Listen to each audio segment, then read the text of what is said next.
This episode of JJ Meets World is brought to you by Natalie Deutsch of Hatch Realty. Natalie has a proven track record to get your home sold faster and for more money. She is consistently focused on her clients' needs and wants throughout the entire process and make sure that they are well taken care of. If you're looking to buy or sell, reach out to Natalie today. On average, Natalie sells a home every 3.74 days. That's at least 2 a week.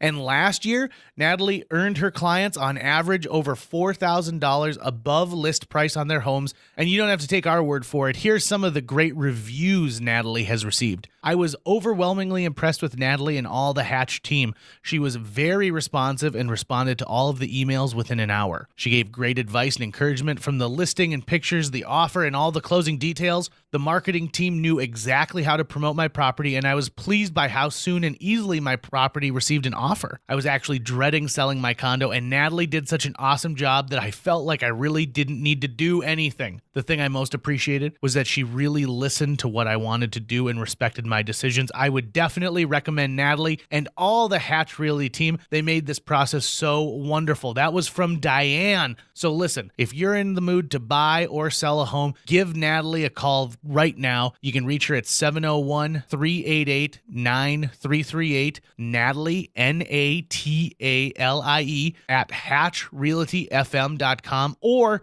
you can go to livefargomorehead.com. That's livefargomorehead.com and find out some information. Huge thanks to Natalie Deutsch of Hatch Realty for sponsoring JJ Meets World. Hello, podcast listeners. You've chosen the episode with Mr. J. Nelson. We've got a JJ, and then we've got a J in here. It's going to get all kinds of J. Can that be the title of this episode? All kinds of J. Tucker and I also talk about what the meaning of working for free is, and the government shutdown. We touch on a lot of stuff here, and don't worry, we did not eat these breakfast biscuits I picked up for us today, so there's no burping in this episode. 100% burp free. Sit back, relax, and enjoy this episode of JJ Meets World. If you'd like to donate to JJ Meets World, go to patreon.com/JJ Meets World. 1, 2, 3, 4. J.J. Gordon, sort of like that Indiana Jones, in that he's always sniffing out his next adventure. Yes, he is! He's always interviewing guests so he can have them on his show and they can talk about pop culture, arts, and leisure. J.J. has his flag unfurled and he likes his french fries curled, and he's fun and then he twirls as he goes to meet the world. He will march into the rain even if his ankle sprained. Take a peek inside his brain. This podcast is called J.J. Meets World. Yesterday I was thinking about that JFK quote, "Ask not what your country can do for you, but what you can do for your country." And I had a thought while I was thinking about it, which is country to me implies two completely different things in that quote. Ask not what your country can do for you, which is don't ask what the government can do for you, but what you can do for your country. That second country meaning like the citizens, your fellow man. Okay. So ask not what you can do for your government or government. I don't care for that so much. It's more what can you do to help your fellow man out. At the time of this recording, we are just past the longest government shutdown of all time. That's right. And I saw the best of humanity and the worst of humanity during this whole thing. But I will say this, no matter what party you vote for when you head into a ballot box, I saw people really trying to take care of their fellow man and really caring about the folks who went 2 whole paychecks with a zero-sum balance. And the people that, I know we don't get political on this very often, and I don't care what side of the aisle that you're on, but man, oh man, I hope you remember this the next time you go in to vote. I hope you remember some of the stubborn, dig-in-your-heels individuals, and they existed on both sides, who chose to have the government remain shut, even though their paychecks still roll in. That's the thing that bothers me the most. It's like a boss saying, listen, everybody, no bonuses this year. It was tight. I'll see you when I get back from my island. Yeah, the politicians basically held a gun to these people's heads and said, you know, if you give me what I want, then we'll let these people have their money again. And that sucks. It does. And I I remember hearing about a couple senators, I don't know who, introducing a bill possibly about ways to avoid putting those people through that pain the next time a government shutdown happens. But I don't know the logistics. I don't know what it takes. The government's so big, and there's so many different things about it that I just can't wrap my head around it anymore. But that really does suck when it is always normal citizens that end up paying the price. Have you ever done a job for free? Well, I've done things for free, not a job for free. I've had a job that I was supposed to get paid and then didn't, which is what happened here. That really sucks. Yeah. And it's a huge slap in the face, especially if it's your actual, like, regular income.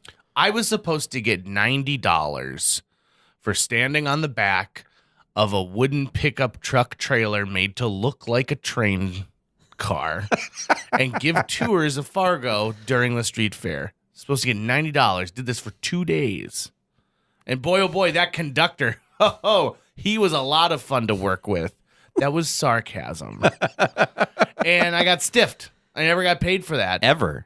Really? Like, to this day, I bring it up to the guy who hired me. I'm like, still waiting on that $90. At this point, you'd think he'd just hand me over like a Benjamin and be like, Right. don't bring this up anymore. This is starting to get embarrassed. Like, I brought this up at a fancy business function.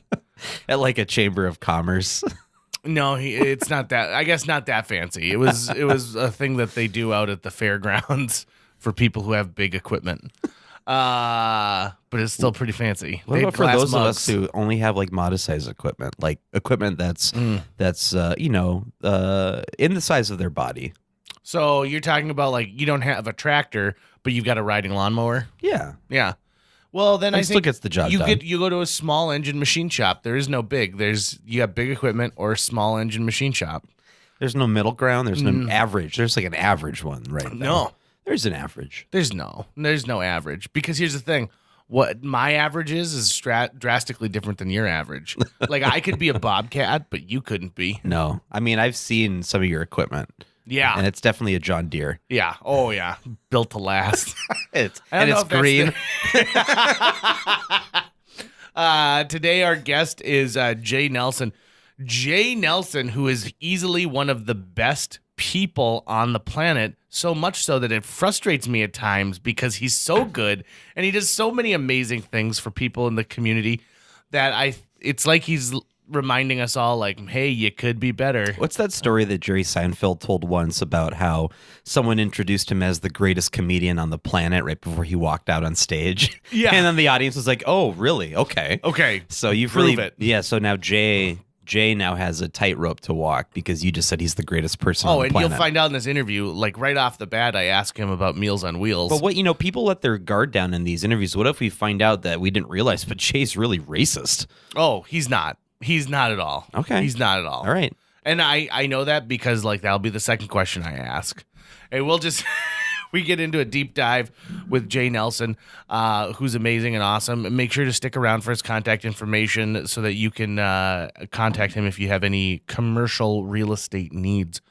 And I guess that's it. Let's get this podcast going. JJ Meets World. Jay Nelson, one of my favorite people in Fargo Moorhead. We are so excited to have you on the JJ Meets World podcast. And let's start with this. One thing that you do that really inspires me is your passion for Meals on Wheels. Okay. How did you get involved with that? Well, that's kind of an interesting story. I was when I was young, I was maybe 12 or 13 years old, and it was Christmas Eve day, and my dad came and got my little brother and I and said, "Get in the car. We're going downtown." And we went downtown to the Salvation Army, and we picked up a bunch of meals and delivered them to the Powers Hotel. And as a 12 or 13-year-old, there was nothing worse that you could do to me on Christmas Eve. It was like, why do I have to do this? I'd rather be at home watching cartoons and anticipating opening Christmas presents. But it started then, and then every holiday, Thanksgiving, Christmas, every single year we went and did that. And when my dad retired, he took early retirement at 55, and he took on a Meals on Wheels route 5 days a week for the last 20 years of his life. And so I would tag along with him sometimes, and sometimes when he couldn't do it, I would jump in and do it. And finally, I had talked to the folks at the Meals on Wheels program, and I said, if one ever opens up in my immediate neighborhood, I would take it. You could assign that to me because I want to deliver to people in my neighborhood so I can see who's not getting their sidewalk shoveled and who's not keeping up with their lawn, and get to know those people and just kind of watch out for them. So I think it's been 17 years for myself now. And I have a route out of Olivet, Route 16, out of Olivet on Tuesday, and it's in the Jefferson neighborhood, and anywhere between 11 and 14 meals every Tuesday I deliver, and it takes about an hour. It's really not a big time commitment. Yeah, and you get a chance to meet so many people. And for you, it's dropping a meal off, but sometimes it's conversation too, right? The meal is part of it, but to be honest, if I just showed up without a meal in my hand, I think they would be just as happy. They just want to see a human being. A lot of them are stuck in their homes. They don't have transportation anymore. They don't have the physical ability to get out on their own. And I learned early on that these people have such interesting backstories, and I learned it by accident.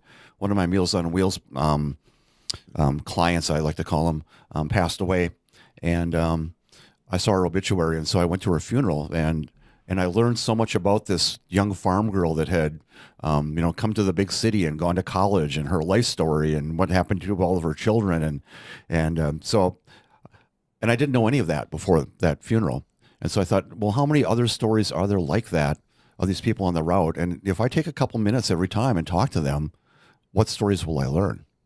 Wow, I mean, that's inspirational to say the least. That's your podcast right there, Jay. I mean, before we started, Jay was like, I'm thinking about starting a podcast about real estate. No, man. Meals on Wheels, man. There's some really interesting stories. There's a gentleman in my neighborhood that's a war hero. His name is Chuck. He's 94. But he was a farm boy from one of those little Swedish community or Finnish communities up in Minnesota. It might have been Managa or one of those, but he'd never been off the farm until he was drafted for World War II, and they sent him over to Germany, and he was in some of the most vicious fighting in the Black Forest region of Germany, and his squadron was behind enemy lines, and one of his squad mates was injured to the point where they could not take him with. He would slow the squadron down and put them all at risk, and so they were just going to leave him to die behind enemy lines, and Chuck disobeyed orders to move forward and stayed with them for 3 days until he died. Whoa. I know, right? And this is this little feeble man that I deliver Meals on Wheels to. Huh. And Chuck wrote a book about it, I found out from his son. And so I asked Chuck if I could get a copy of it. And so he put it in a Ziploc bag, and he made me sign a contract that I would bring it back. So is it something did it get published and printed, or is it just like loose leaf paper style? No, it got printed. It's I don't know how widely it was distributed. It's probably 10 or 15 years old now. I couldn't find it on Amazon, but yeah. But Chuck he uses a walker. He's 94. He was wounded in the war, and so he's got some issues with his hips and legs. So when I pull up to his house, I ring the bell, and I can usually beat him. I can get inside the house before he gets up to the walker. But one day I was there, and I noticed as I was leaving that he has a .22 caliber rifle behind the door.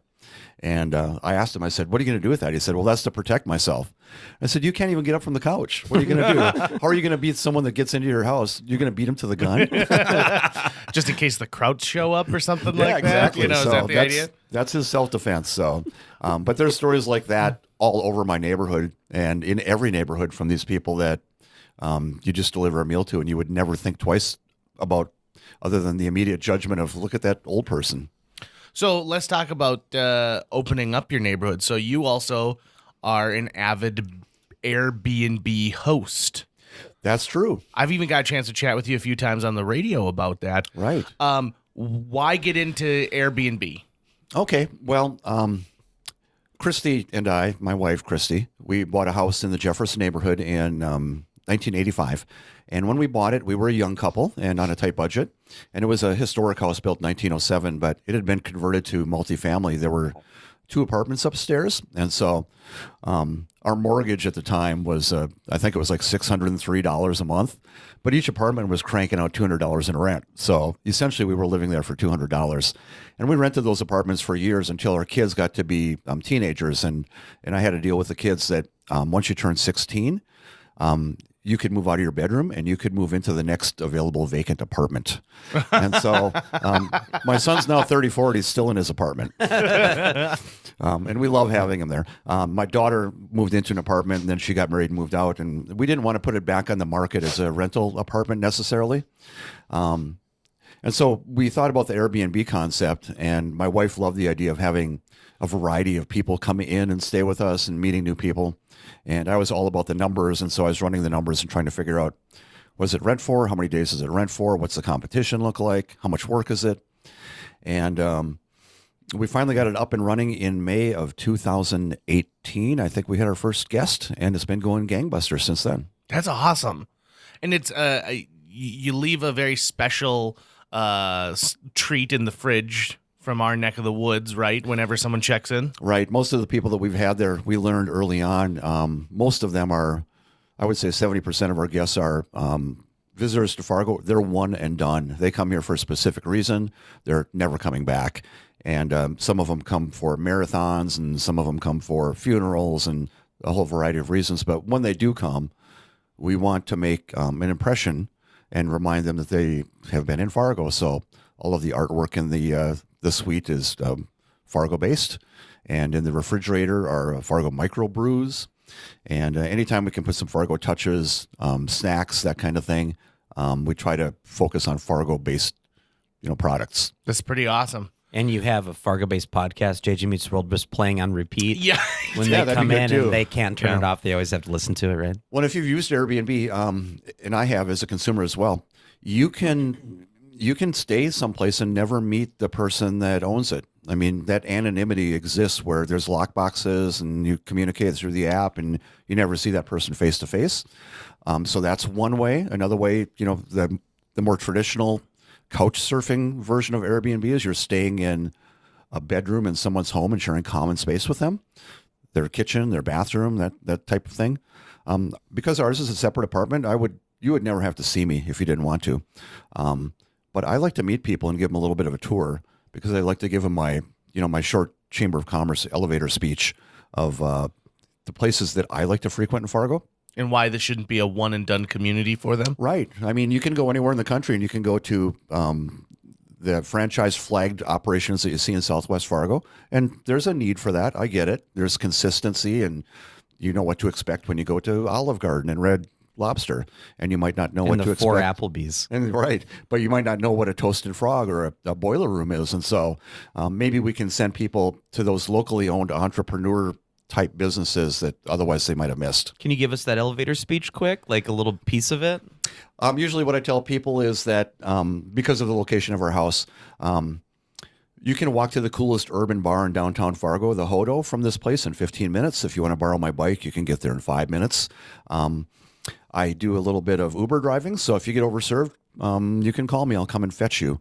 But if you want to go to dinner, Mezzaluna has a great happy hour. At the Hodo, I like to eat in the bar. It's more lively. Boiler Room, the Scotch eggs with the maple aioli dip are awesome. The coffee shops downtown, if you're hungry in the morning, Youngblood has this avocado toast on bread that they bake in-house. If you've never paid $5.50 for toast, I will assure you that it's worth every cent. And you should always catch Nicole's on your way back, because it's the greatest little dessert place in town. That is an amazing pitch. Do those local businesses give you like a bump back? Like they say, like, "Oh, are you staying at the J. Nelson Airbnb?" No, like, we don't. Okay, here we go. We don't have that relationship. But there are times when I'll suggest something to someone and they say, "Yeah, we're going to do that," and I will call that business owner if I know them and say, "Hey, I've got these people from New Hampshire. They're at my Airbnb and they're coming downtown to your pizza place tonight. So if you want to buy them a dessert, that'd be cool. If you don't want to comp it for them, I'll pay for it next time I'm in. But I think it'd be really cool, Fargo hospitality, if someone recognized who they were and did something extra for them." Yeah, and it goes to show that we are a big community, but like we are also still tight knit and small in that way. Yeah, and this this whole disruptive technology, Uber, Lyft, Airbnb, Amazon to a certain extent, The gig economy. the gig economy, yeah, as competing against the legacy businesses that are out there, I think everyone just has to take their game up a notch, right? It's just better for the consumer, because if we have a certain style of service at our Airbnb, it's easy for us. It's one-on-one. I don't have 110 rooms. I have one room. But if people experience that, they may have higher expectations of chain restaurants and chain hotels. And so I think it's good for everybody. So obviously you're passionate about local business. That's a piece of it. And you I like how you said, I understand why those chain restaurants exist. And I understand, in my mind, I understand why that there's a place for everything. Mm-hmm. And I definitely, excuse me. Not editing it out. Nope, that was a sneeze. And I definitely think that there is a place for local, there's a place for national, and there's a place for the gig economy business as well. Mm-hmm. And it's all of those things kind of working in harmony to serve as many people as possible. So let's talk about the Jefferson neighborhood from 1985 to 2019. Okay. Because that neighborhood has changed. The neighborhoods around it have changed. And Fargo, Moorhead, West Fargo has drastically changed. Right. I went to school at Claire Barton when it was still just the elementary school, so all the way up through 5th grade. Then I went to Agassiz for 6th and 7th, down to Discovery for 8th and 9th, and then Fargo South High sophomore year through senior year. I grew up in that neighborhood. I took over my parents' house, which they took over from my grandparents. So I'm the third generation to own that home, and I will raise my family there. Hopefully they'll want to stick around. But my neighborhood, while the houses and the numbers on the houses have all stayed the same, I've seen the neighborhood age out to the point of where kids are taking over their parents' homes, and now there's new kids and new families on the block. And so it's this nice cycle. But then I've also noticed, like, when I graduated in 2002, you did not go to downtown Fargo. Downtown Fargo was no longer a place that you really wanted to be. It wasn't necessarily the safest place in the world, because everything seemed to be the whole downtown seemed like a dark alley all at one time. And then some people got together and they said, let's make an investment and let's make downtown Fargo what it used to be, which is a destination. So what are the big changes that you've seen, and especially because you're in the world of commercial real estate? Well, I love downtown, and I spent 29 years in the restaurant business, and then switched to commercial real estate. And what I really love about commercial real estate is it's the crossroads of my interests. It's especially downtown, because I love history, architecture, and commercial real estate, and those all intersect downtown, right? So when I get a new listing downtown, I like to dig into the history of the building and find out, what was it used for? For instance, the Front Street Tap Room over on Main Avenue, that's a building I sold a couple of years ago, and that was constructed and originally occupied by a bicycle shop. And this was before vehicles were common, and so that was the Corwin Honda version of the bicycle shop. And then upstairs they handcrafted trunks and luggage, and there were these photos of like all of these guys standing and making bicycles, and it was really cool. But what's happened downtown is, you're right about the dangerous part of it. I used to operate the Hardee's over by St. Mary's. Really? Yep. And when I would come downtown, in the early 2000s to check on the restaurant at night, or sometimes early in the morning, oftentimes my wife wouldn't come with, or she would not come out of the car because she just didn't feel safe. And there were some safety issues there. I got mugged outside the Eagles Club when I was in 8th grade. Yeah. When it was right over by that Hardee's. Completely believe that. Mm-hmm. I remember walking up to that parking lot one morning early, and the restaurant was already open. But it was about 7 a.m. There was this big cardboard box in the middle of the parking lot. And I thought, well, how come none of the employees could see that? I mean, they all walked right by that big cardboard box. No one picked it up. So I was a little ticked off about it. I went over and gave it a kick, and inside someone went, hey! So someone was sleeping in the box in the parking lot. But as we've seen downtown become more popular, both for businesses and more of a destination, more of a one-of-a-kind, locally owned entrepreneur area, a lot of women-owned businesses. There's more demand for housing. There's more demand for services. And so that started to trickle into the historic neighborhoods that circle downtown, because not everyone wants to live right on Broadway you know, in a $200 to $300 per square foot condo and have that downtown experience, I can live 10 minutes from downtown and still live in a relatively quiet neighborhood. And so there's been a lot of people that have been looking into the historic neighborhoods, Hawthorne, Jefferson, Roosevelt, and looking for homes that they can make their own. And coincidentally, right across the street, I have one of those multi-generation homes, multi-generation ownership. The woman that lives across the street from me, that's her grandmother's home. And so we've seen a lot of those homes being refurbished and returned to somewhat of their historical look.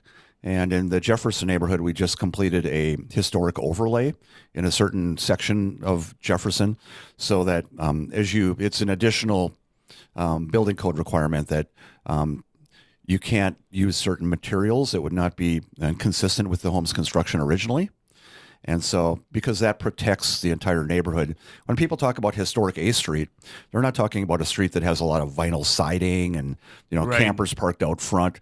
And so people there they know that they need to protect their homes in that neighborhood for it to have that appeal. And so we're doing some of the same things in some of the historic neighborhoods. You know, Jay, you are so into the vintage retro history of this that I'm pretty sure I've seen you mowing your lawn with just one of those like non-engine push mowers or something, right? Aren't you using something like that to mow your lawn? I did buy one of those last year.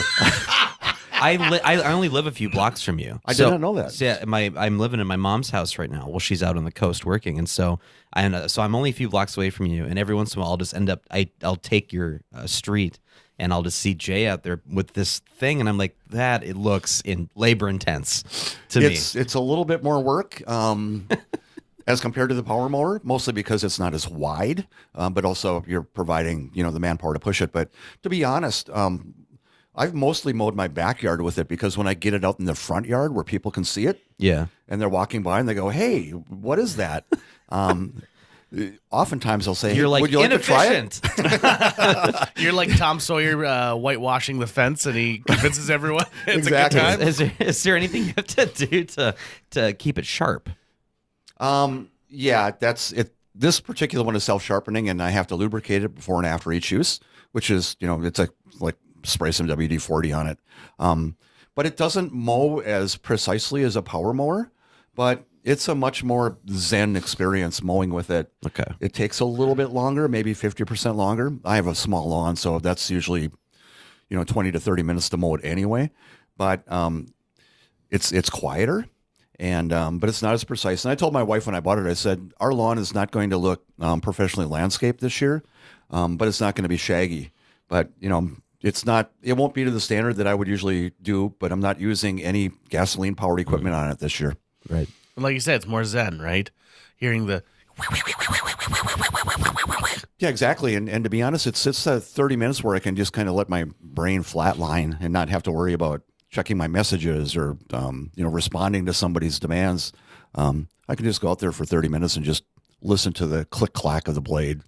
Something that I think is a real shame, speaking of that, is so I love to snowblow. I love to mow my lawn because it's a time where I just get to pop on my headphones and I get to listen to a podcast or I listen to an album.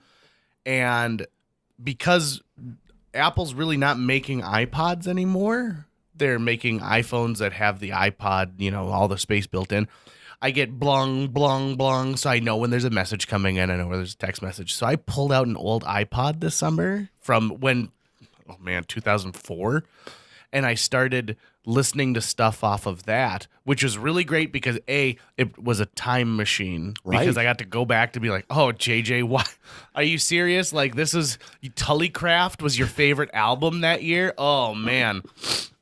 But I don't get any messages with the old iPod. It's just the music. It's just the music, and I really appreciate that. Well, and for me, it's hard to disengage from all the technology because when you're in sales, if you miss a call or you don't respond to an email, there's the chance that people will move on quickly, and so I've got that sense of urgency. But every now and then, just for your own sanity, you just have to disengage from it. So I know one thing that you like to do to disengage as well is you have a motorcycle that you like to ride. And what else? Oh, and you got into smoking meat too. I'm on my third smoker now. So Nice. I keep upgrading. This one's a pellet smoker, and with digital Bluetooth technology, and so I can walk away from it. It's very different than your push mower. Yes. This one has a little bit. You went of in the tech to it. opposite direction when I came to smoking technology. And I haven't quite mastered the concept of how much meat do I need to cook for my immediate need. It's like people making spaghetti, right? They throw some spaghetti in a pot, then they go, "Wow, that's a lot of spaghetti." And so, more often than not, if I'm doing a brisket or pork loin or ribs or something, someone that day is going to get a delivery. Because there's just, when you've been around it all day and you're smoking it all day and you smell like it, and I got to be honest, by the time it finally comes out of the smoker, it's like, I'm done with that for today. Right, yeah, you're like, no. I feel like I ate it through my nose all day long. Exactly. So I kept bees this last summer, and so I just spun the racks for the honey, and I was so excited, and I've got all this honey, and all of a sudden Jill's like, well, there's 30 pounds of it.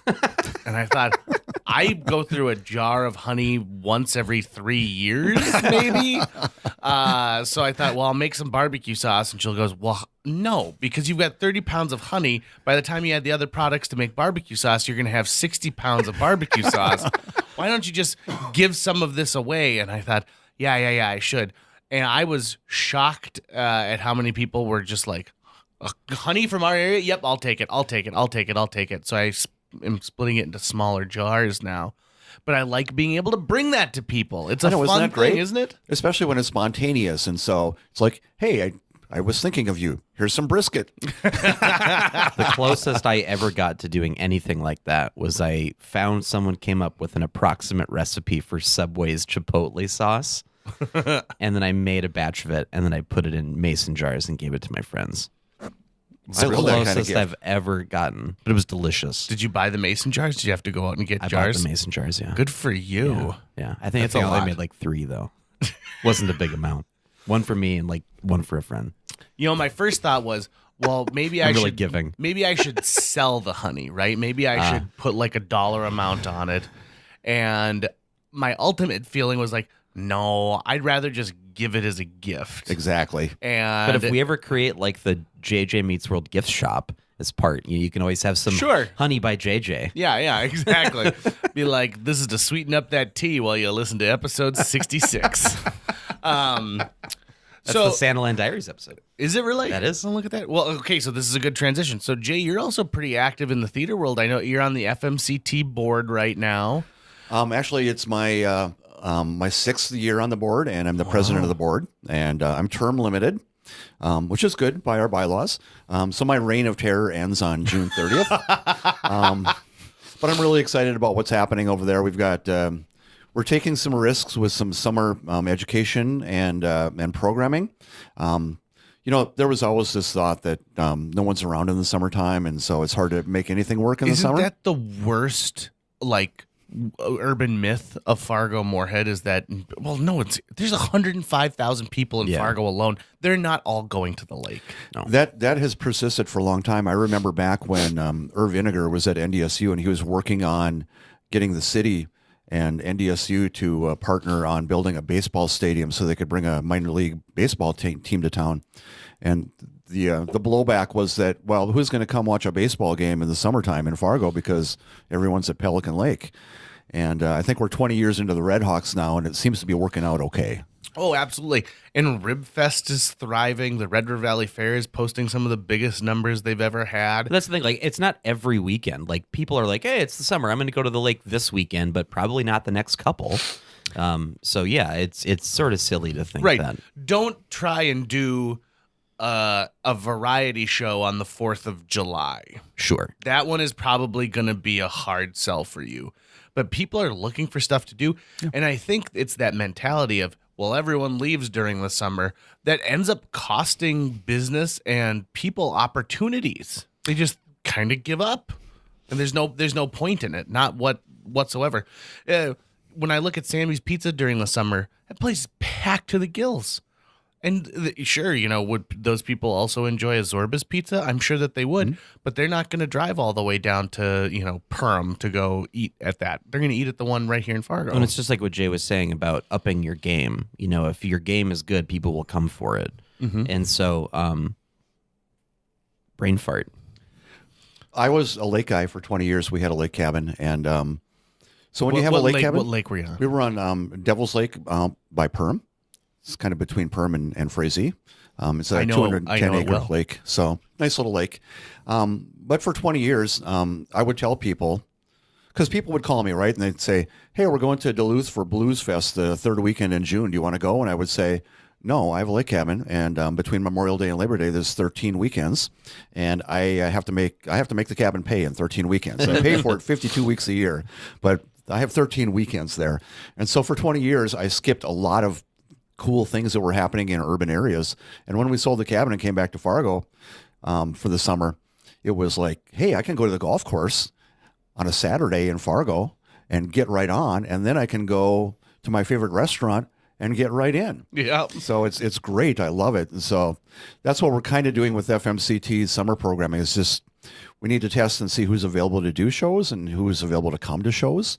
And so we dabbled a little bit last year, and we're going to do it a little bit more this year to see how well that works. My brain fart is done. So you were talking about the gig economy earlier, and now what you're talking about, which is also very interesting, is the attention economy right now. In that it used to be, if you're a movie theater owner, that you're competing with all the other movie theaters out there, right?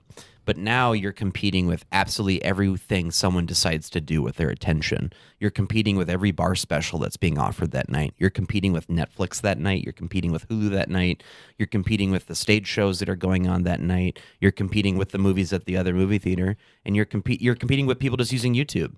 So there's so many things now to compete with that to get people's attention, you really have to only compete with yourself and raise your own game every single time. And if people want to reward you with their attention, if you're good enough, they will. I think that's a very valid point. And then the other thing is, some of that competition that you look at on a daily basis will still be there tomorrow. But there's a scarcity to some of it also, where in the sense that if it's a theater run, for instance, there's a very short and specific date run for that. And so, if it's a Friday night and you want to go see JJ at Theater B, that's one option. And you can also watch Netflix, but Netflix will still be there tomorrow. But that real life experience, that one and done experience is something that's really important to people, I think, right now. Oh, experience is the new lifeblood for people. I look at people who are getting married nowadays, and they don't want gifts. They don't want things. They want experiences. So you can give towards their honeymoon, or you can give towards a date night for them. You can give towards these other things so that they can start having experiences. So all those crock pots that I bought at discount. No. I'm not going to be able to use those. No. You best wait for Crockpot Fest, and then hopefully unload those on Might some have people. to create that. I always look for the day after the big crockpot season, because then they're all on sale, and then you get you get the returns. Yeah, you got to go after the returns. So you see, okay? So have you ever bought a bunch of stuff because it's on clearance? I'm not that person, but my wife is excellent at that. Yeah, and so she makes a point to go do it, and so. When you live with someone like that accumulates a lot, at first it can be a little bit frustrating because there's a lot of it. But then when out of the blue, I'll ask for something like, "Hey, do you have like a 2-inch C clamp by any chance?" And she'll go up in the attic and grab one and go, "Here you go." I like that she just knows where it is. Oh, yeah, that's underneath those doilies right next to the box of Spam that I haven't found a use for yet. Oh, I knew that C-clamp was going to That's happened many times. I noticed one of the things that is in the next season for FMCT is Flanagan's Wake, right? Which I am so excited about.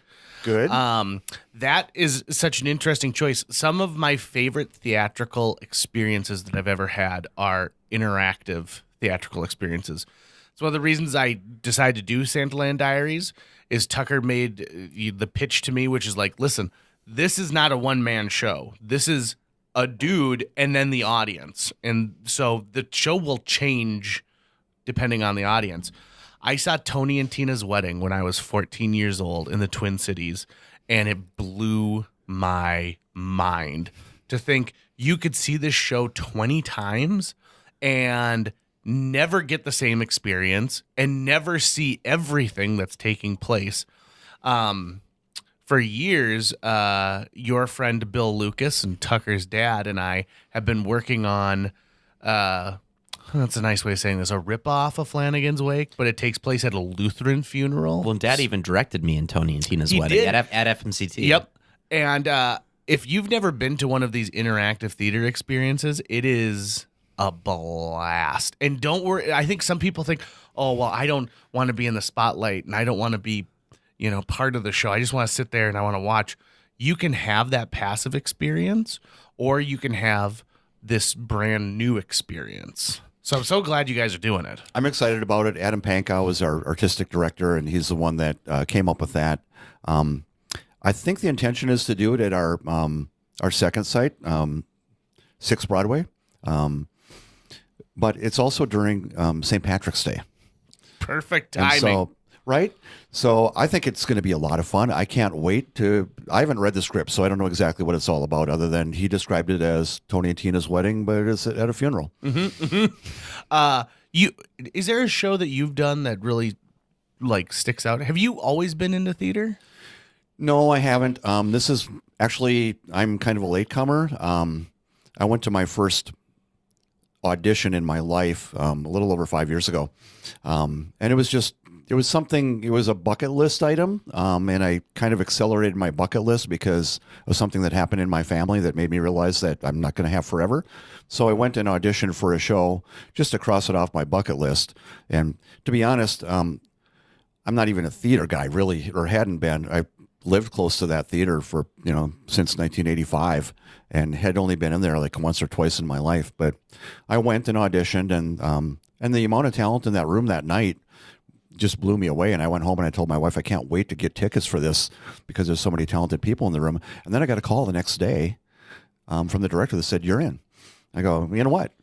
I didn't realize that saying yes meant that they were going to own me for the next 6 or 7 weeks, 5 nights a week. And it turned out to be just one of the most joyous experiences of my life. And so What was that show? that was It's a Wonderful Life. Oh, what a great show to start off with. What Yeah. character were you? I played Mr. Martini, the bar owner that kicks George out. So that was fun. And then I went to do a couple of shows the next year. And so you asked about maybe the kind of the pinnacle. I was in a show at Theater B called 33 Variations. And that was 4 years ago now. And With upcoming guest Linda Boyd. Linda was in that show. She starred as she was the musicologist that was searching for the meaning behind some Beethoven compositions. And so it was a really interesting show. She was suffering from her characters suffering some medical issues. So she's got a very short time frame to conduct her research. And she's having all these flashbacks back into Beethoven's life. And so it was a really interesting show to do. And it was also done in parallel with the Arts Partnership, where they did a month-long Beethoven Fest. And so over the course of 30 days, I made appearances all over the place. As Beethoven. As Beethoven.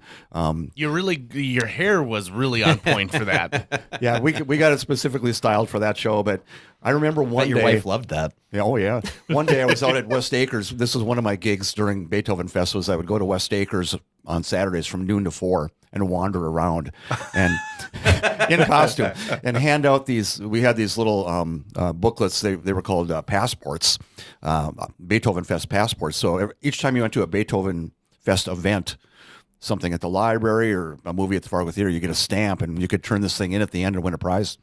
And so I would go out there and just wander around and hand them out. But I didn't have a name tag that said Beethoven. So people would come up to me and go, "Hey, Thomas Jefferson." And then did you go, what? Exactly. I can't hear you. But I remember one of the funniest things that happened to me when I was doing that show.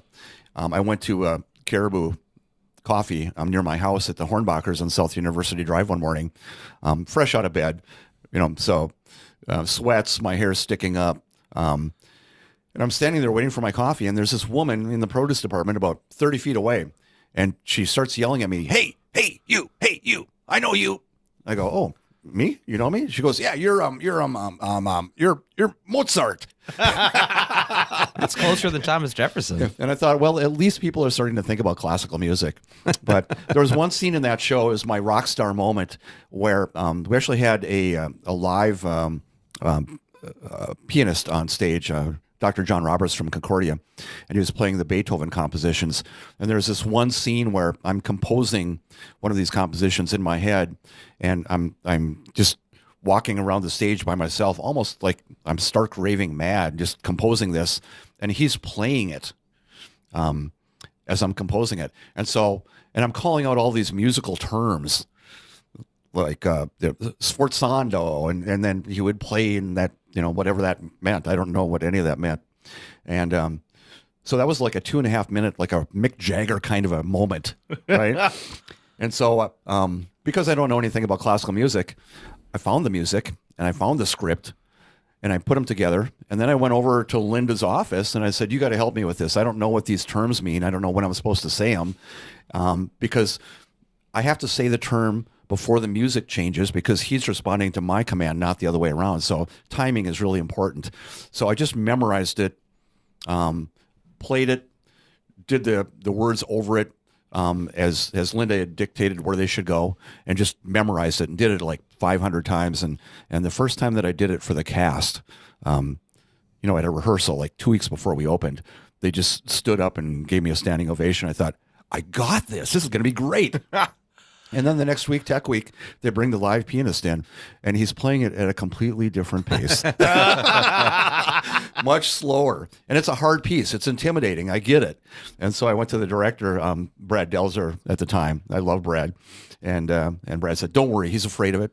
He'll get better. It'll speed up. And it did. It got a lot better. But it was never quite as good, the timing, as it was on the recordings. Yeah, I can imagine that. Is it interesting how I can recall certain moments from every show I've ever been in, but even after doing a month of the Santaland Diaries, I couldn't. If you had me start the show right now, I'd have to really think about what the dialogue was, even though at the time, you got it and you spit it along. But I will miss certain things. Whenever I see a top hat, I miss being in the Music Man and playing Mayor Shin, because that was such a fun time for me.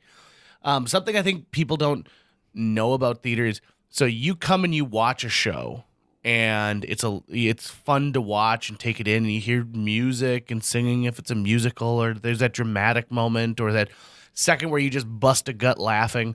But what's going on behind the curtain is 3 times as much fun, because you've got people who are excited about doing that.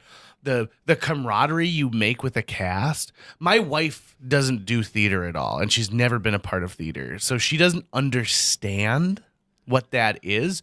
And so every now and then she'll tell me, like, why, so it's out of your system now, right? Like, you're done. And I'm like, actually, the time when you want to be in a show is when you close a show and you realize, like, oh, I got to get back in another show. There's that love-hate relationship with closing a show. It's like, finally, I get some of my time back.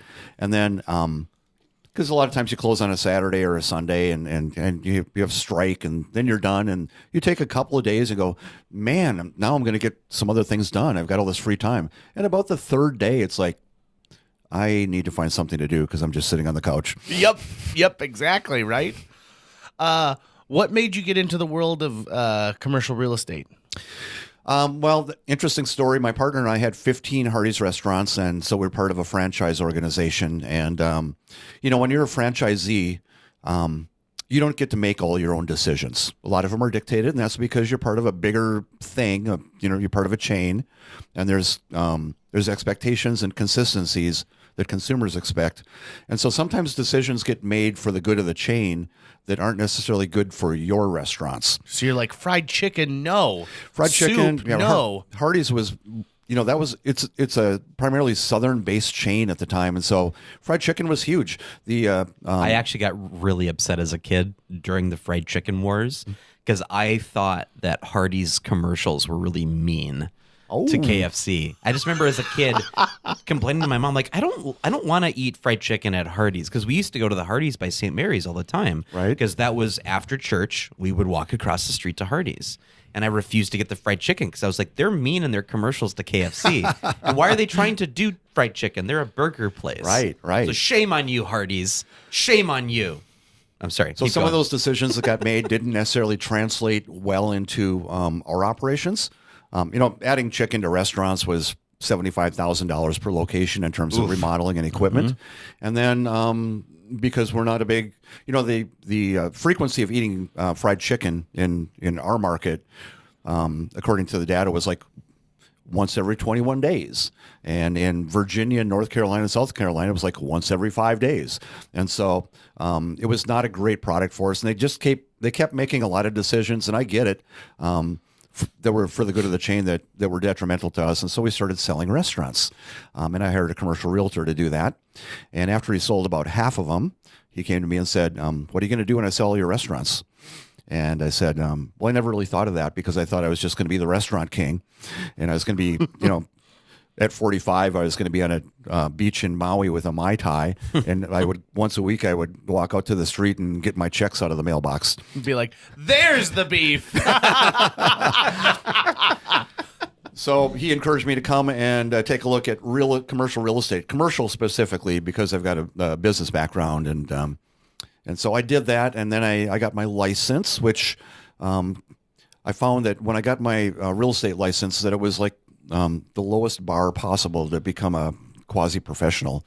It actually takes more hours of education and training to become a nail salon employee than it does to be a realtor, I found out. But I also found out that real estate license did not train me to do what I needed to do, so I had to go find a bunch of additional education and earn some designations and improve my worth in the marketplace through transactional experience. But I love what I do. When I was in the restaurant business, at my peak, I had 700 employees. Wow. And so 99% of them are great people, and I love them. And then the 1% are the problem children that cause all the gray hair and cause your phone to ring on Sunday night at 10 o'clock. So I don't miss having that many employees. I miss a lot of the people. Because right now, I'm an independent contractor. I don't have any employees, and so it's all on me, which can be sobering sometimes, because I get up every morning unemployed and have to go out and earn it. Wow, that's a really interesting way to think about that.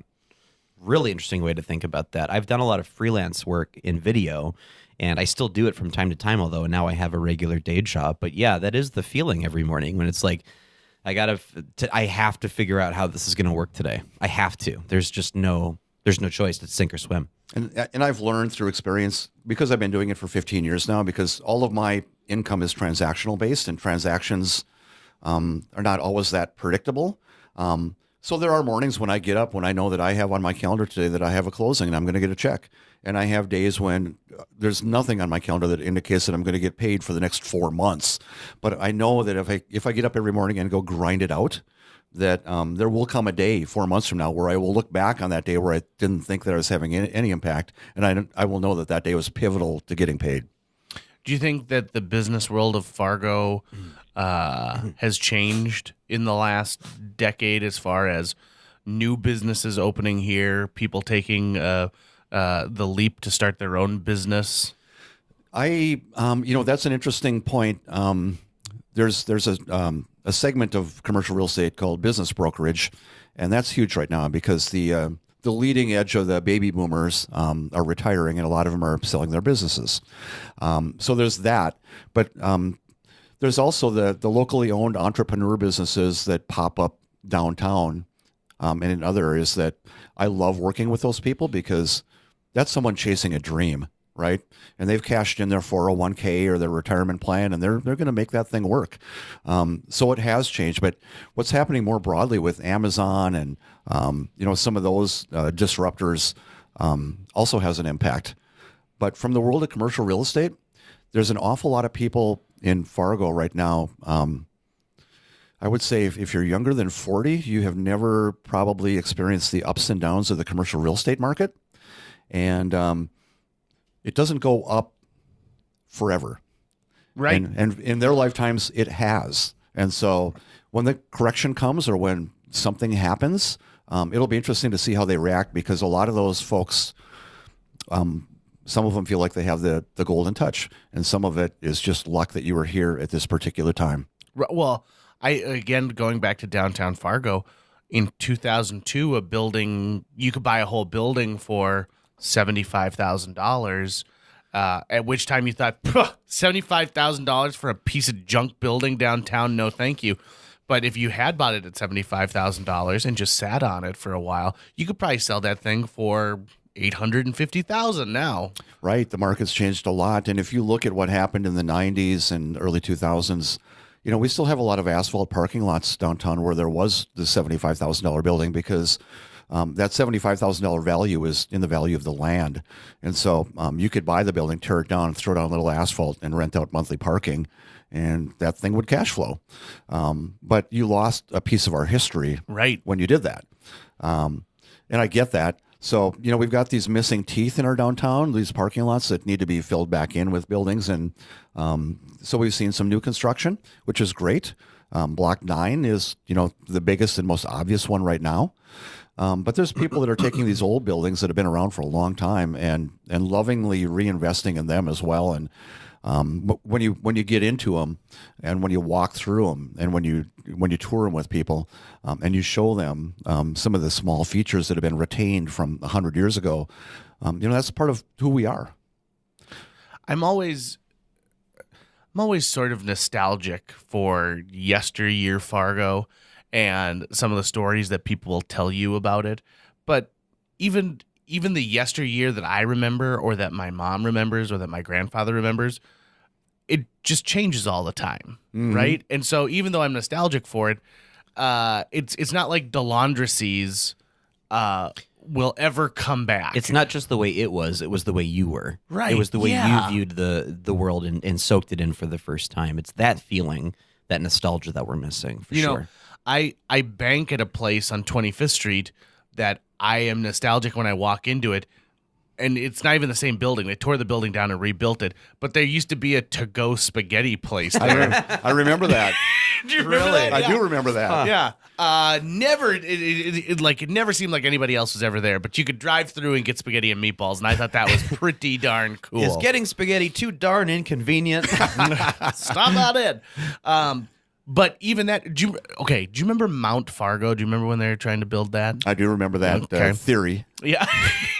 So if you are not familiar with it, down where it's pretty much 25th and 32nd, right? That's kind of the location. Bluemont Lakes. Yeah. So their idea was they were going to build up this mound, and then they'd have something like Alexandria has with like the skiing hill. And I believe that they had some engineers who said, well, you could make it hollow inside and save and not be able to have it. And it ended up collapsing in on itself, right? Well, that's got to be a huge change to how the city planning's going when all of a sudden you don't have that and now you need it. And so now that area is Bluemont Lakes. So did they just dig it out and they're like, fill it in? My understanding is that's where the soil came from. Bluemont Lakes was created by extracting the soil for Mount Fargo. Mount Fargo. Now, in its just on paper concept, great idea, right? Because you're going to bring in tourism dollars, and of course, we don't have a place to ski now, and people wanted that type of thing. I think of all the great things that we've done where we took something that we needed but found other purposes for it. So it wasn't until I was in my mid-20s that I realized that the dike wasn't just meant for sledding. It was actually meant for protection. Right. And I went, whoa, hold on. You're telling me that you built that to stop floodwaters, but I've been only using it as a sledding hill or as a farmer's market for all of these years? When you find those little gems, it's just perfect. You know what else I like? And I don't know if Jefferson must have one of these. Claire Barton had a nuclear shelter in the basement. Right. And so Fallout shelter. a fallout shelter. And every year I would look, and the sign on the side of the building still had it. It had that, like, that Triangular orange and brown whatever thing. that is. And I think it's still hanging up next to one of the doors. So if you ever need it, just go down behind the Creative Arts Center, and it's behind the kiln there. I really love those little things that you notice, and you'd only notice if you had been there 1,000 times. Yeah, those Cold War artifacts exist in some of the historical neighborhood schools. In Jefferson, both the elementary and the middle school have been rebuilt, so those no longer exist. But that's all from the Cold War, right? From the 50s, when we thought we were going to get into missile attacks with the Russians, and we would all have to go to the basement and live with canned meat. I loved the old videos that they would show. You can watch a bunch of them on YouTube where it's like, get underneath your desk. And I was like, Right. Getting underneath your desk isn't going to solve anything. No. It just makes it easier to find everybody when you have to go retrieve them. Right, to identify, be like, well, the 26, here's the whole thing. And look, still with the lunchbox. I also am a big fan of the theater history of Fargo Moorhead, so the actual like movie palaces that we used to have. And it really makes me sad that the Fargo Theater is the only one left standing. I love the Fargo Theater. It is a beautiful building, and thank goodness people like Margie Bailey and all the individuals who got behind it in the 90s did, because that thing could be a parking lot right now. Absolutely. Pretty easily. That Art Deco backlit facades inside there before the lights go down. Mm-hmm. I mean, that is just amazing. I was just there a couple of weeks ago for a concert, and we were struck by how small the seats were. Yeah. Because, I think probably the average human was much smaller back in the 20s and 30s. They absolutely were. In fact, when I was there when they were redoing some of the seating, and they said, well, should we, make these appropriate for people of today's size? And the idea was, well, you could lose 100 seats like that by upsizing them for where we are today. And they're like, no, people they will be so excited about what they're viewing on the screen or what they're seeing for a live show that they won't even remember how small the seats are. Yeah, and it's such a short period of time that you're there. But, if you think back to some of the people that performed in that theater. Oh, it's amazing. It's a who's who. Yeah, if you started listing it, it goes on and on and on and on. So at FMCT, we just announced our 73rd season, so I know we're creeping up on our 75th. And I recently learned that back in the 60s that they brought in a guest director to direct 2 shows. And he had just made one of his first movies. It was called The Graduate. And his name was Dustin Hoffman. And they brought him in to direct a couple shows at FMCT. So now I have this thing in my head that I wonder if I can get Dustin Hoffman to come back to Fargo for the 75th anniversary of the theater. Wouldn't that be cool to have him come back? And I don't think that is such an off dream. I think that that's a real reality nowadays. We talk about people being nostalgic for things. Who knows? Maybe he's just waiting for the invitation. I hope so. Maybe, right? Because I actually went and Googled it, and so I don't know how accurate the data is when I Googled it, but I can find his representation, so I can start that process. It's going to be either, oh, yeah, I'd love to go back. I had a great time doing that. Or, oh, yeah, I'd love to go back. The cocaine in Fargo was great in the 60s. Well, and we have all these stories, and about Duke Ellington and Bob Dylan, working at the Powers Hotel and washing dishes. Well, Greg Carlson, the home that he just moved out of, one of the selling points of that home was that Bob Dylan stayed there for a summer because he did a lot of songwriting while he was there, and before he became the Bob Dylan, like right on the cusp. Is that he was still Zimmerman? Yep. Yeah. Yep. And so I mean, yeah, there's a lot of hidden history to Fargo because people saw it as, it's a waypoint on the way to somewhere else, but you got to get to somewhere else. So they were all here temporarily. Right. Who else is going to arrive? I detest the term flyover country. Right. It just drives me nuts because I think of all the great times I've had in rural North Dakota, in rural Minnesota, And when people think, oh, there's nothing down there, it's just farmland down there. Like, no. There are people with stories down there. There are amazing experiences down there. Think of that night that you went to Jamestown on a whim. Yeah, that was Like Valley City. Valley City on a whim. And you just had a blast. Yes, I did. I have I spent got really drunk. in Line Benders, one of our most mythical nights was in Harvey, North Dakota. And it started with someone saying, like, why don't you come into the bar after your show? Okay. Cut to running away from junkyard dogs and having to spend the night like in a deer shack. So all of those experiences and stories are so worth it. Well, I think also, I mean, back in the day, it took a long time for culture and news and information and new things to spread. But now that we have the internet, I mean, geography is almost not even an issue anymore. I mean, everyone is connected in such a way. And also then once you have, decades of people going, I got to get over there in that big grouping of people. Well, then those become just massive rat races where you're competing against everything, where now you've got the tools to get into whatever art or business you would like to spend your hours working towards anywhere. So why not go somewhere where the cost of living is incredibly low and the crime rate is incredibly low and the people are very nice and very hospitable and there's a lot of growth potential. Like, why not go there and do that there where you stand out a little bit more? Yeah, and what we have here, we should own it. We should lean into it. And when I have Airbnb guests come in on a Friday and they say, what can we do in Fargo on Friday night? I will tell them, you should go downtown to the VFW because they're having a meat raffle. And they will just look at me like they have never heard this phrase before. What is that, a meat raffle? Well, you buy a drink, you get a ticket, they spin a wheel, you can win some meat. And it's a little bit self-serving for me because I know that they're probably not going to travel with the meat. So Yeah. Have you had ones that I'm going to win? inherit the meat. Have you had guests who go there and win? Oh, yeah, I've got some bratwurst at home. Nice. I keep writing down the potential episode titles, and Inherit the Meat is one of them. Potential. So whatever makes us, we should own that. We should lean into it. That's a little bit what they're doing with Frostival this week. It's like, the weather doesn't keep us back, except I think this weekend the weather will keep us back a little bit. Yeah, I'm excited to see, they do the undie run tomorrow where it's like a run around the block in just your underpants. I was like, it's What's the pretty forecast? cold. That's gonna be pretty dangerous. It's pretty cold.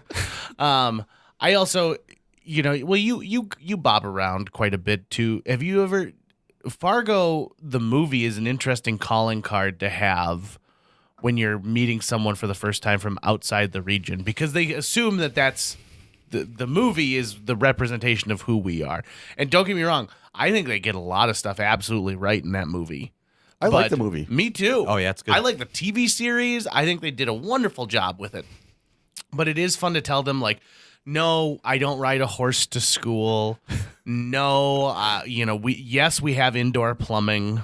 I just how people assume that we are. Unless you meet someone who you don't want to move to Fargo, and then you go, oh, yeah, what's the internet? I don't know what that is. We don't have that up north. Don't come up here. Don't come up here. But so much of that movie, we've had those experiences. That's what makes it. That's what connects it with me. When the mother is telling her son that unless he gets his grades up, they're going to have to pull him out of hockey. Yep. That's a Fargo threat, right? A Fargo threat. Writing that one down. One of my favorite moments from that movie is when the sheriff goes to talk to the guy who's shoveling his driveway, and the way he puts his hand on the top of the shovel and like, well, I thought I'd just tell you, because I saw the guy and then I thought I'd tell you. And I thought I have had that conversation in my life probably 1,000 times. With the grain elevator in the background. And Yep, exactly. Because his communication skills are not well enhanced, he can only describe him as a funny-looking guy. Yeah, funny, kind of funny looking. Kind of funny-looking. Fargo's also a place where if you're buying cat food or cat litter, then they realize, oh, this person's a cat owner. They want to hear about my cat now, and so I got to hear about their cat. Oh yeah. Mm-hmm. I don't want to hear when about people their can cat. associate you with something that they love right away, like, let me include you. And they always say, oh, Kitty's going to be happy. I'm like, yeah, because he'll have food. Yeah. Yeah, he'll be very happy about that. Yep, you're right. I am buying the cheapest grocery store cat food that I can find. It's called Alley Cat brand. Yeah. The cats don't have a preference. They're cool with whatever. Oh, my cat would not eat the Alley Cat. That was the cheapest cat food, and Jill finally was like, Well, you and I grew up on different sides of the tracks, JJ, for sure. well, remember, my cat's name was Poop Face, so he had some opinions. So, Jay, as we wind this thing down, if you had some advice to give to somebody who thinks that they want to start a business and they need to take some commercial space for it, let's say it's not retail based. It's more just I need to have some office space. I need a place away from my home, whatever it is. What's something that people should do before they even contact you? Okay, so Or that's a good avoid question. Right now, one of the biggest parts of my career is what's called tenant representation. So if you want to lease space and you see a building and it's got a sign on it, call this guy to get information. That guy has a contractual obligation with the building owner to advocate for that party. And so when you're calling that guy, you're calling a guy that, he's going to get the best deal that he can for his client. And so tenant representation evens out the field a little bit because you can have a professional working on your side that understands the market, understands what kind of concessions and rental rates have been used recently.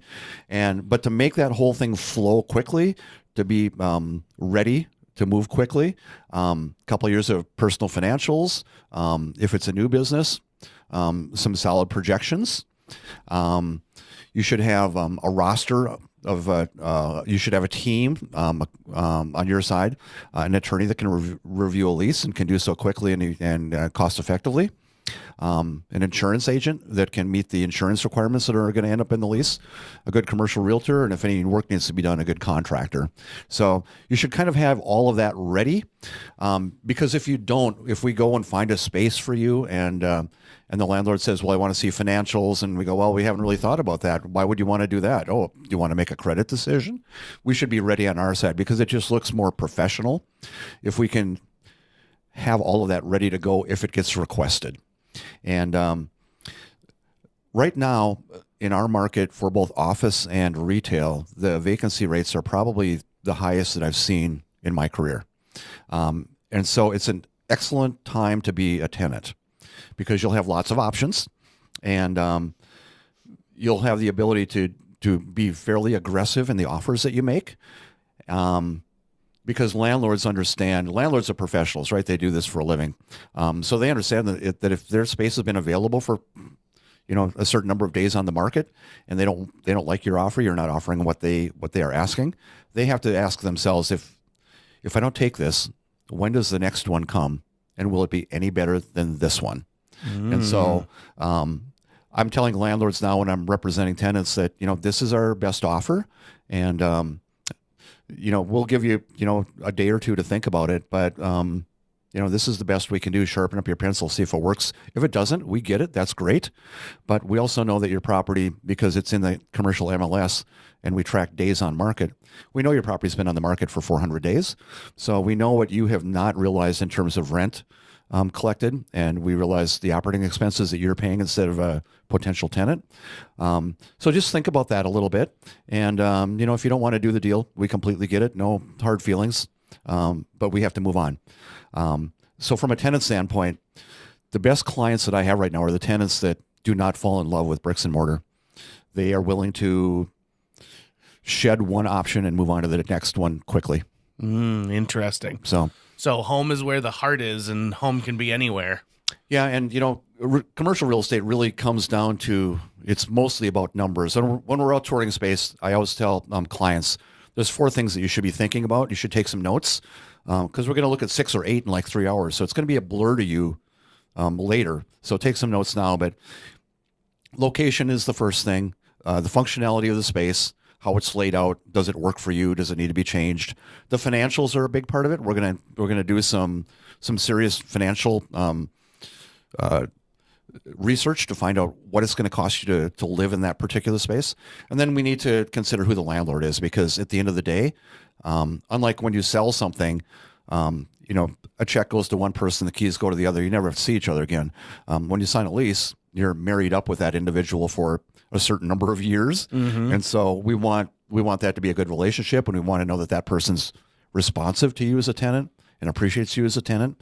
And there are some landlords that are great at it, and there are some that, quite frankly, are not. So I've gotten hosed by a pretty major company in Fargo a couple of times, and I always go back to it because I've got this dream of opening a comedy club one day. But every time that something bad happens, I get a little smarter. Like the first time I started negotiating, I didn't know what CAM charges were. Right. And so... What's a CAM charge? So it's community access. We have all of this management? commercial real estate terminology that, because I'm still the relative newcomer, 15 years, I swear that they came up with it just to confuse people. Because there's all this terminology that we use, like rentable square feet versus usable square feet, and load factor, and CAM. So CAM is common area maintenance. It's in a multi-tenant commercial building. It's one property, so the real estate taxes are based on the whole property. But if you occupy like 25% of the property, you may be responsible for 25% of the real estate taxes. So CAM is really tricky because it can include or exclude a whole list of operating expenses, some of which may or may not be legitimate to the shopping center. Well, so I remember the first time I dealt with CAM charges, there was a communal bathroom. There were 4 rentable spaces, and then there's a community bathroom. And so they said, well, you're going to pay a quarter of the expenses for the bathroom. So the cleaning service we bring in, every day to clean the bathroom, the toilet paper, everything like that. And they said, so we just figure in the CAM charges as part of this, you pay, we want $11 a square foot and then $2 a square foot for CAM charges. Well, the more you add that up, the more you're like, oh my God, they're getting like another... like $25,000 to $4,000 out of me every year to employ their niece to come in and mop once a week and then put the scratchiest toilet paper you've ever, felt into that place. My job is to take a complicated transaction and simplify it because, when you think about what does it cost as a tenant to occupy a space, there's rent, there's CAM, there's separately metered utilities. There may be amortization of tenant improvements.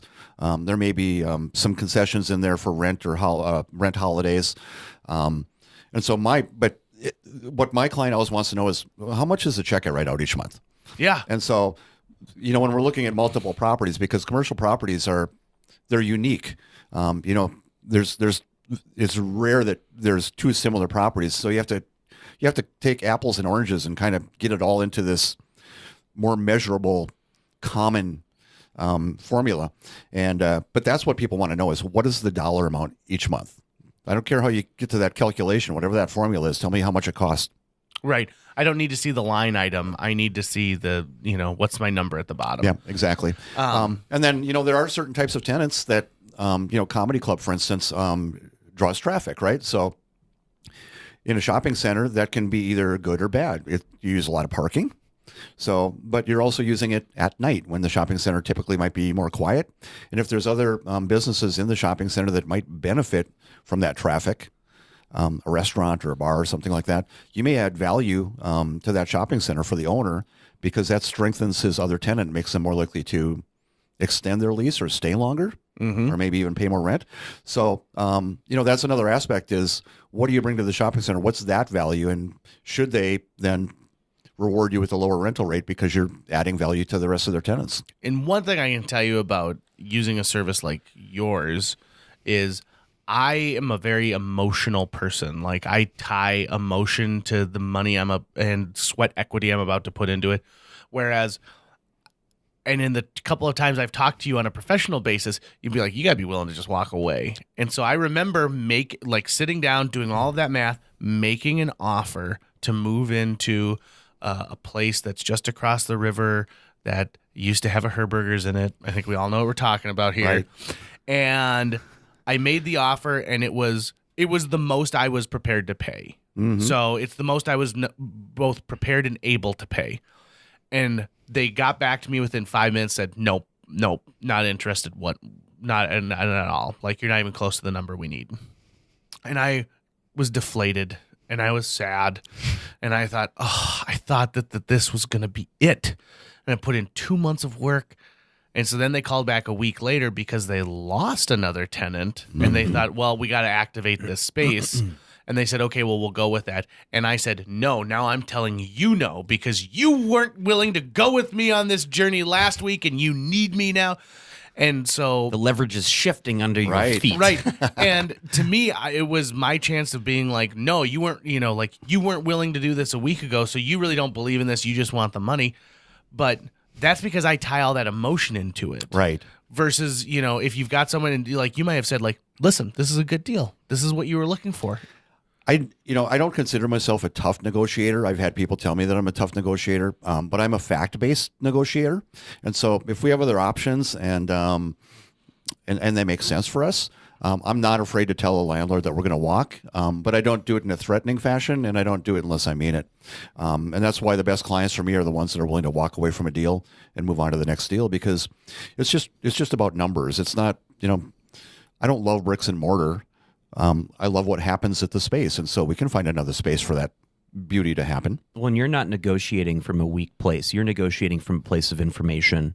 And from I've been here before. I know exactly what the reality is. So I mean, people like to say negotiation is like a poker game, and oftentimes it is, because you've got imperfect information. You don't know what the other person's holding, but you're probably about as close as you can get to having a pretty good idea of what the other person's holding. I mean, not perfectly, right? If everything is going to be its own microcosm, but you're coming at it from a place of, I just have much more information to base a decision off of, and I know what you have the ability to do. And as I tell some of the other agents that I work with, the information that I have has to be defensible. I have to be able to sort through it and make sure it's legitimate and cite sources, and then go forward with it. And when you do that, I think people will listen. And they will listen and make reasonable decisions. But if it's not a right fit for a landlord, no matter what the data says, he might pass on it. There's landlords in this town that have had vacant space for years, and they will just wait and wait and wait until they get the absolute perfect tenant. But there's buildings out there that were built 15 years ago that still have sand floors because they've never had a tenant, because if they're not willing to take a risk, and I've heard this from landlords, only bring me tenants that are risk-free. Well, if that's your criteria, then you're in the wrong business. Yeah. Because there's no such thing as, or talk to Adam Martin at the F5 Project. Yeah. Are Toys for Us, is that a risk-free tenant? Right. What about Circuit City? Is that a risk-free tenant? Media play. Media play. Times change, and part of the landlord is the risk versus reward calculation. So, yeah. There was probably a time where somebody in Seattle, Washington, took a huge risk on a tenant that said that they were going to sell $3 a cup coffee, and that seemed to work out pretty well for Starbucks. But there was a time when someone had to take a risk on that too. Yeah. And now Starbucks is one of those tenants that shopping center owners love to have because it draws traffic. You know who took a risk on it? Kenny G. He was one of the ground floor investors of Starbucks. And I did not know that. The vast majority of his wealth is from Starbucks and not from his music, which is why you see a lot of Kenny G CDs in Starbucks. I did not know that. Yeah. What's Kenny G's last name? G. No, it's got to be something more than just the letter G. G-E-E. Is it really? No. All I know is he's shorter than I am. Was there another Kenny in his class? Was he Kenny G and there was like Kenny Q or Kenny P? And poor Kenny P was like, oh, I play a really slow bass guitar. I just wish. That reminds me of one of my favorite commercial jokes that I saw for a show when Andy Richter had a show. I think it was called Andy Richter Controls the Universe. And it look, I never saw the show, but I saw this promo for it, and as a kid it made me laugh really hard. And where he's in an office and there's another guy who's also Andy, and the other Andy is black, and so they start calling Andy Richter Fat Andy. And he goes, "Why do we have to call me Fat Andy? Why can't we call him Black Andy?" You can't call someone Black Andy. You fat Andy. That's good. Jay Nelson, if people want to find out more about what you're doing or they're interested in maybe contacting you for some business, what's the best way to get a hold of you? You can find me on social media, Jay Nelson, just search in Facebook. You can find me at Archer Commercial Real Estate. And I'm on LinkedIn, and I'm out there. You can find me. Just Google Jay Nelson. You'll find it. And if you want to have a staycation at the Casa de Nelson, they can find you on Airbnb. Yes, but don't hesitate. We're getting to prime season, and there is this interesting phenomenon in town, microbrewery tourism. Really? And I would say 50% of my summer weekends are booked with people that come here to experience the microbrewery businesses here in Fargo-Moorhead. Or come for the rare beer festivals. And so I think that's kind of a really cool, more recent phenomena. Interesting. So you're saying that if I opened up a business that's called like Rent a JJ, and all I do is shuttle you from brewery to brewery, you think that would be a good business? I mentioned that to a couple of brewers last year because I had people come into town for the rare beer picnic over at Memorial Park in Moorhead. And so all the brewers, on a Saturday in the summer, have to pack up all of this equipment and take it to the park and take staff to the park while they're still maintaining the microbrewery, right? So they're kind of doubling their workload, but you have to do it. But it might be more interesting if they all just stayed put and we had some kind of a tour. Yeah. Like a streetcar or a bus or, Think about it. If all the breweries got together and they said, listen, we're going to have a shuttle that runs to all the breweries. And so if you wanted to do your own brew tour, you could just hop on the shuttle like at Brewhalla and make your way to Junkyard and then down to Flatland. I would definitely do that. I think that would be a great thing to have in this town. Also, isn't it amazing how the breweries they compete against each other, but they also love each other like in that way, and they're like, hey, competition is great. Have you tried this sour here, or have you tried the porter at such and such? It's very rare you find an industry where they enjoy the competition as much, don't you think? Well, and we talked earlier about people are looking for experiences, and they're looking for that handcrafted, the spun honey of the microbrewery. They want to talk to the man that made it. They want to hear how it got made. They want to be at the place where it was made, as opposed to, I suppose there's still a market out there for Bud Light and Coors Light. They seem to do pretty well. Of course. But if you want to go over and talk to, Aaron at Junkyard and find out what he was thinking when he made the blueberry sour, right. He's there. Yeah, and isn't it Junkyard that has that, like, they do the PB&J fundraiser every year for Moorhead schools too? The brewery culture is just so awesome, and I love it so much. All right, now I said we were going to end this thing like 20 minutes ago, so let's actually end it now. Jay Nelson, thank you so much for being our guest today. You're an awesome dude. Thank you. It's a pleasure to be here. And we can't wait to hear your podcast when you finally launch yours. I'm motivated now after going through this, so I know what equipment I need. I just need to get organized. It's easy. A huge thanks to Natalie Deutsch of Hatch Realty for sponsoring this podcast. Folks, if you're looking to buy or sell a home, contact Natalie Deutsch today, because Natalie Deutsch is not only a previous podcast guest, she's somebody who's going to care enough to sell your property for top dollar. She's also going to find you the best price possible if you're purchasing a new home. Last year, on average, Natalie earned her clients $4,000 over list price on their homes and sold them faster than the market average. On average, Natalie's selling a home every 3.74 days. That's 2 homes a week. Those numbers don't lie. Find out why Natalie is one of the top agents in this entire market.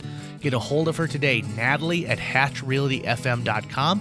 You can also call 701-388-9338 or go on to livefargomoorhead.com. That's livefargomoorhead.com. Read all of her amazing reviews and then listen to her episode of JJ Meets World. Thanks again to Natalie Deutsch of Hatch Realty. That's going to wrap it up for today's show. If you enjoyed this episode of JJ Meets World and would like to help us continue to produce 2 new episodes every week, you can donate to our Patreon. Check out patreon.com/JJ Meets World and donate today. Even as little as $1 a month can go a long way. Visit our website at www.jjmeetsworld.com or hit up our social media. We're on Twitter, Facebook, Instagram, all the sites the kids are using these days. If you'd like to stay up to date on new episodes of JJ Meets World, you can find us on iTunes, Google Play, Spotify, Stitcher, iHeartRadio, YouTube, or wherever you consume the podcast that you love. JJ Meets World is produced every week by Tucker Lucas. You can find out more about Tucker's work by checking out www.moonbasemaria.com. If you want to get in touch with your host with the most, go to linebenders.com, and you can find direct contact info for JJ. I went to a gas station and I picked up 2 breakfast sandwiches for Tucker and I, and neither of us are going to eat them. But I also don't want them in the studio because they smell real rank. So I'm going to throw them into the garbage. I'm going to throw them in the garbage in the bathroom, where I bet people are going to confuse these breakfast sandwiches for a duty.